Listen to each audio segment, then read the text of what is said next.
Hello friends, आज के इस वीडियो में हम क्लास 12 एनसीईआरटी हिस्ट्री का जो चैप्टर नंबर 6 है उसको पढ़ेंगे। ठीक है ना, गवर्नमेंट एग्जाम के पॉइंट ऑफ व्यू से। तो इस चैप्टर में बताया गया है कि मध्यकालीन भारत में भक्ति आंदोलन और सूफी परंपरा कैसे विकसित हुए, उनका समाज पर क्या प्रभाव पड़ा। ठीक है, तो जो पहला टॉपिक आता है वो आता है कि भक्ति आंदोलन क्या है। तो भगवान के प्रति प्रेम और भक्ति पर आधारित आंदोलन जो होता है भक्ति आंदोलन होता है। 7वीं से 17वीं सदी के बीच विकसित हुआ था ये।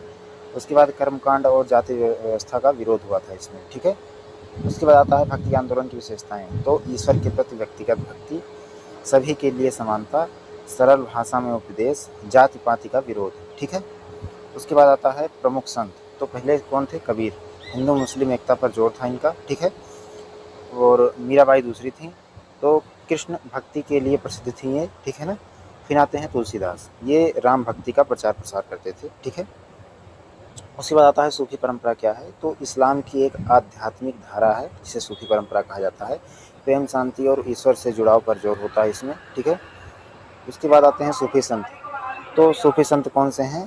ख्वाजा मोइनुद्दीन चिश्ती। ठीक है ना, अजमेर के प्रसिद्ध सूफी संत थे। ठीक है ना। उसके बाद आते हैं निजामुद्दीन औलिया। ठीक है ना, ये दिल्ली के प्रसिद्ध सूफी संत थे। ठीक है, फिर उसके बाद आते हैं खानकाह। सूफी संतों का जो रहने का स्थान होता है उसे हम खानकाह मतलब खानकाह कहते हैं।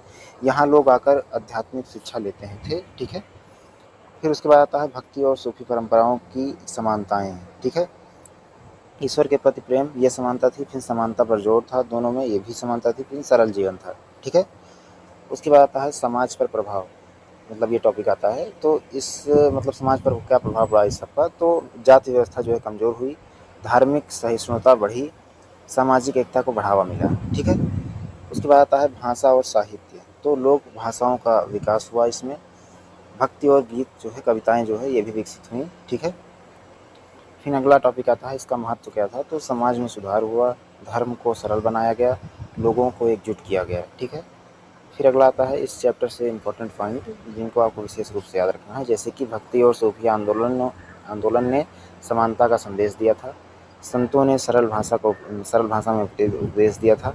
उसके बाद आता है समाज में एकता और सहिष्णुता जो है बढ़ी थी इस वजह से। ठीक है, फिर इस चैप्टर के जो इम्पोर्टेंट कुछ शब्द हैं जिनको आपको विशेष रूप से इस चैप्टर से रिलेट करके याद रखना है। ठीक है, जैसे कि भक्ति हो गया, सूफी हो गया, खानका हो गया, संत हो गया।